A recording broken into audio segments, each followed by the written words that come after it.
दोस्तों, इश्क जुनूनी में अब खेल पूरी तरह पलटने वाला है। रूहानी गुरु को बता देती है कि उसने गौतम से प्यार का सिर्फ नाटक किया था ताकि उसे बचाया जा सके। अब दोनों मिलकर तेजस्वी की दीवानगी का फायदा उठाते हैं। गुरु प्यार का झूठा दिखावा करता है और तेजस्वी उसके नाम पूरा घर कर देती है। लेकिन जैसे ही कागजात गुरु के हाथ में आते हैं, वह अपना असली खेल दिखा देता है। गौतम को घर से बाहर निकाल दिया जाता है और बम धमाके की सच्चाई सामने आते ही पुलिस गौतम और तेजस्वी दोनों को गिरफ्तार कर लेती है। जी हाँ दोस्तों, कहानी में आगे और क्या हुआ जानने से पहले इस वीडियो को एक लाइक जरूर कर दीजिए और चैनल को भी सब्सक्राइब करना बिल्कुल मत भूलिएगा प्लीज। बाद में आप लोग भूल जाते हैं दोस्तों। बम धमाके में रूहानी और गुरु की जान तो बच गई, लेकिन उनके रिश्ते पर ऐसा तूफान आया कि पूरा परिवार ये मान बैठा कि अब दोनों हमेशा के लिए अलग हो जाएंगे। सबके सामने रूहानी ने गुरु पर इतने बड़े इल्जाम लगाए कि सुनने वाले भी हैरान रह गए। उसने गुरु को गुरु घंटाल कहा। उसने कहा कि यह सब उसी की चाल थी और उसने अपनी जान बचाने के लिए पूरा नाटक रचा था। गुरु भी यह सब सुनकर अंदर से टूट गया। उसे लगा कि जिस लड़की के लिए वह हर मुश्किल से लड़ता रहा, आज वही उसके खिलाफ खड़ी हो गई है। लेकिन किसी को यह नहीं पता था कि जो दिखाई दे रहा है असली सच उससे बिल्कुल अलग है। रूहानी की यह नफरत सिर्फ एक दिखावा थी। उसके दिल में आज भी गुरु के लिए वही प्यार था जो पहले दिन था। उसने जो कुछ कहा वह मजबूरी में कहा, क्योंकि अगर वह ऐसा नहीं करती तो असली गुनहगार कभी सामने नहीं आते। उसी रात जब पूरी कोठी गहरी नींद में सो रही होती है, तब रूहानी चुपके से गुरु से मिलने पहुंचती है। चारों तरफ सन्नाटा होता है। दोनों एक दूसरे के सामने खड़े होते हैं। गुरु की आंखों में सवाल होते हैं और रूहानी की आंखों में आंसू। कुछ पल तक दोनों बिना कुछ बोले एक दूसरे को देखते रहते हैं। फिर रूहानी की आंखों से आंसू बहने लगते हैं। वह गुरु से कहती है कि जो कुछ उसने सबके सामने कहा वह सब झूठ था। उसने यह सब सिर्फ इसलिए किया ताकि गौतम और तेजस्वी को यह यकीन हो जाए कि अब वह गुरु से नफरत करती है। अगर उन्हें जरा भी शक हो जाता कि दोनों आज भी साथ हैं तो वे कभी अपनी अगली चाल नहीं चलते। रूहानी धीरे धीरे अपना पूरा सच गुरु के सामने रखती है। वह बताती है कि उसने गौतम के करीब जाने का फैसला भी अपनी मर्जी से नहीं बल्कि गुरु को बचाने के लिए लिया था। उसने गौतम से प्यार का नाटक किया ताकि वह उसके भरोसे में आ जाए और अपने सारे राज खुद उसके सामने खोल दे। वह कई दिनों से गौतम की हर हरकत पर नजर रख रही थी। उसने उसके खिलाफ कई ऐसे सबूत इकट्ठा कर लिए हैं जो उसे हमेशा के लिए जेल भेज सकते हैं। गुरु यह सब सुनकर पूरी तरह हैरान रह जाता है। उसे अपनी गलती का एहसास होता है। वह समझ जाता है कि रूहानी ने उसके लिए कितनी बड़ी कुर्बानी दी है। दोनों की आंखें नम हो जाती हैं। गुरु रूहानी का हाथ पकड़ता है और उससे माफी मांगता है। रूहानी मुस्कुरा कर कहती है कि अब माफी का समय नहीं है, अब लड़ाई जीतने का समय है। दोनों फैसला करते हैं कि अब वे अलग अलग नहीं बल्कि एक टीम बनकर दुश्मनों का सामना करेंगे। अब खेल वही होगा जो गौतम और तेजस्वी खेलना चाहते थे, लेकिन चाल उनकी होगी और जीत रूहानी और गुरु की। दूसरी तरफ गौतम अपने आप को सबसे बड़ा खिलाड़ी समझ रहा होता है। उसे लगता है कि उसने गुरु को पूरे परिवार की नज़रों में गिरा दिया है। उसने गुरु के पिता और बाकी लोगों के सामने भी यही झूठ फैला दिया कि स्टोर रूम में बम गुरु ने ही लगाया था ताकि वह सबकी सहानुभूति हासिल कर सके।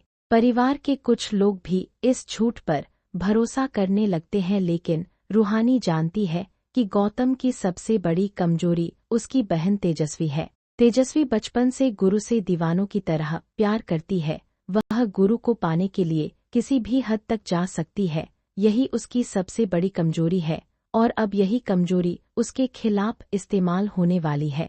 रूहानी गुरु को एक नई योजना समझाती है। वह कहती है कि अगर उन्हें अपना घर, अपनी इज्जत और अपना हक वापस चाहिए तो गुरु को कुछ दिनों के लिए तेजस्वी के सामने प्यार का नाटक करना होगा। गुरु पहले तो इस बात के लिए तैयार नहीं होता। उसे झूठ बोलना पसंद नहीं है, लेकिन जब रूहानी उसे समझाती है कि कभी कभी बुराई को हराने के लिए उसकी ही चाल उसी पर चलनी पड़ती है, तब गुरु भी इस मुश्किल रास्ते। पार्ट 2 मरी हुई माँ का सच। अनाया की आंखें दरवाजे पर जम गईं। सामने उसकी माँ खड़ी थी। वही चेहरा, वही आंखें, वही आवाज। अनाया के होंठ कांपने लगे। माँ! सामने खड़ी औरत की आंखों में आंसू आ गए। हाँ बेटा, मैं तुम्हारी माँ हूँ। अनाया पीछे हट गई। नहीं, उसने सिर पकड़ लिया। ये नहीं हो सकता, मेरी माँ मर चुकी है। मैंने अपनी आंखों से उनका अंतिम संस्कार देखा था। उसकी माँ धीरे धीरे कमरे में आई। जिसे तुमने अपनी माँ का अंतिम संस्कार समझा था, वह मेरी लाश नहीं थी। अनाया की सांस अटक गई। तो फिर 6 साल तक आप कहाँ थी? उसकी माँ ने जवाब देने के बजाय दरवाजा बंद कर दिया। क्योंकि अगर मैं वापस आती तो तुम्हारे पिता तुम्हें भी मार डालते। अनाया के पैरों तले जमीन खिसक गई। मेरे पापा मुझे क्यों मारेंगे? उसकी माँ ने कांपते हाथों से वह पुरानी तस्वीर उठाई जो अनाया के हाथ में थी। क्योंकि तुम्हारे पिता ने 6 साल पहले सिर्फ मुझे गायब नहीं किया था, उन्होंने एक ऐसा राज छिपाया था जिसके सामने आरव की शादी और तुम्हारा धोखा कुछ भी नहीं है। अनाया की आंखों से आंसू गिरने लगे। मुझे सब सच बताइए। माँ कुछ पल चुप रही, फिर बोली, तुम्हारे पिता ने तुम्हें गोद लिया था। अनाया जैसे पत्थर की हो गई। क्या तुम उनकी बेटी नहीं हो? अनाया ने तुरंत सिर हिला दिया। नहीं, आप झूठ बोल रही है। काश मैं झूठ बोल रही होती। तो मेरे असली माता पिता कौन है? माँ ने उसकी तरफ देखा। उसकी आंखों में ऐसा दर्द था जिसे देखकर अनाया का दिल कांप उठा। तुम्हारे असली पिता वही आदमी है जिसके साथ तुमने आज आरव को देखा था। अनाया के हाथ से तस्वीर नीचे गिर गई। लेकिन वो कौन है? माँ ने जवाब दिया, देवेंद्र मल्होत्रा। अनाया ने नाम दोहराया, देवेंद्र मल्होत्रा। तभी बाहर से किसी के कदमों की आवाज आई। माँ अचानक डर गई। वो आ गए। कौन? तुम्हारे पिता। अनाया का चेहरा सफेद पड़ गया। लेकिन पापा तो घर पर नहीं है। माँ ने फुसफुसाकर कहा, वह बाहर नहीं थे, वह यहीं थे। अचानक दरवाजे का हैंडल घूमने लगा। अनाया ने अपनी माँ का हाथ पकड़ लिया। अब क्या होगा? माँ ने उसके कान में कहा, अगर आज उसने हमें देख लिया तो हम दोनों में से कोई भी सुबह नहीं देख पाएगा। दरवाजा खुला। अनाया ने घबराकर पीछे देखा, लेकिन सामने उसका पिता नहीं था। वहाँ आरव खड़ा था। अनाया की आंखों में गुस्सा भर गया। तुम यहाँ क्या कर रहे हो? आरव ने उसकी माँ को देखा। उसका चेहरा अचानक बदल गया। वह एक कदम पीछे हट गया। आप? अनाया ने हैरानी से पूछा। तुम मेरी माँ को जानते हो? आरव ने जवाब नहीं दिया। अनाया ने उसका कॉलर पकड़ लिया। सच बोलो आरव। आरव की आंखें भर आईं। अनाया, मैं तुम्हें बचाने की कोशिश कर रहा था, मेरी जिंदगी बर्बाद करके। मैंने तुमसे शादी नहीं की। अनाया ठिठक गई। क्या? आरव ने कहा, जिस लड़की को तुमने मेरे साथ देखा था वह मेरी पत्नी नहीं है। अनाया की आंखें फैल गईं। तो फिर वह कौन है?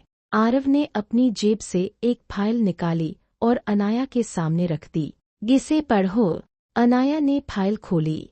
पहले पन्ने पर एक मेडिकल रिपोर्ट थी, दूसरे पन्ने पर एक पुलिस रिपोर्ट और तीसरे पन्ने पर अनाया की अपनी जन्मतिथि और नाम लिखा था। लेकिन उसके नीचे जो लिखा था उसे पढ़कर उसके हाथ कांपने लगे। बच्ची को उसके असली पिता से छिपाकर एक दूसरे परिवार को सौंपा गया। अनाया ने आरव की तरफ देखा। तुम्हें ये सब कब से पता था? आरव ने नजरें झुका ली। 3 साल से। अनाया के चेहरे पर चोट जैसी एक्सप्रेशन आ गई। 3 साल? हाँ।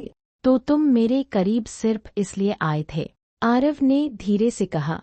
शुरुआत में हाँ। अनाया की आंखों से आंसू निकल पड़े। मतलब तुमने भी मुझे धोखा दिया? आरव चुप रहा। अनाया ने उसे थप्पड़ मार दिया। कमरे में कुछ पल के लिए सन्नाटा छा गया।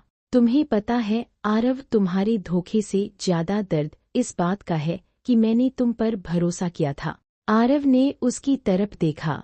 लेकिन बाद में मुझे तुमसे सच में प्यार हो गया था। अनाया ने तुरंत कहा, मुझे तुम्हारे प्यार की जरूरत नहीं है। तभी उसकी माँ अचानक जमीन पर गिर पड़ी। माँ! अनाया दौड़कर उसके पास गई। उसकी माँ ने कांपते हुए कहा, आरव, उसे यहाँ से ले जाओ।